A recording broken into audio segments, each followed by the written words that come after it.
T'es restaurateur et tu n'utilises pas ces méthodes pour définir les prix de ta carte, mais qu'est-ce que t'attends? Il y a 6 méthodes pour définir les prix de ta carte. La première, c'est le prix psychologique. C'est le prix qui est prêt à payer une personne pour son repas. La deuxième, c'est par rapport à tes concurrents. Il va falloir que tu t'adaptes à leur prix. Si t'es plus cher, il faut que tu le justifies par la qualité ou le service. La troisième, c'est par rapport à ton coût de revient. Idéalement, ton coût de revient ne doit pas dépasser 3,5 fois le coût des matières. Quatrième méthode, les principes d'Omnes. Donc c'est une méthode approfondie qu'on va creuser dans la deuxième partie de cette vidéo. Donc abonne-toi pour ne pas la louper. Cinquième méthode, l'analyse par tranche de prix. Une fois que tu es lancé, tu vas pouvoir analyser tes ventes et tes tickets moyens et ajuster tes prix. Sixième méthode, le ticket moyen monétaire. Tu vas multiplier par 2 le prix moyen de tes plats.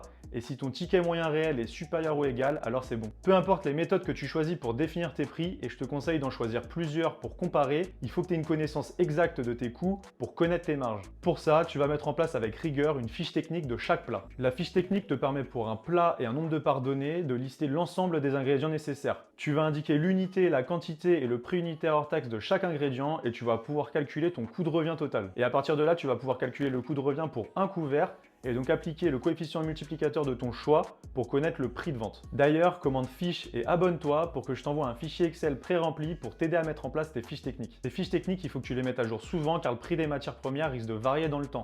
Ça te permettra d'avoir un contrôle des coûts précis et d'ajuster tes prix à la vente. Car le contrôle et le respect de tes marges sera ta priorité pour le développement de ton restaurant. En plus de ça, ces fiches techniques sont très utiles pour les équipes. Ça va mettre en place une nomenclature de chaque plat et te permettre de standardiser les recettes. Et pour ne pas louper les autres parties sur le sujet, abonne-toi.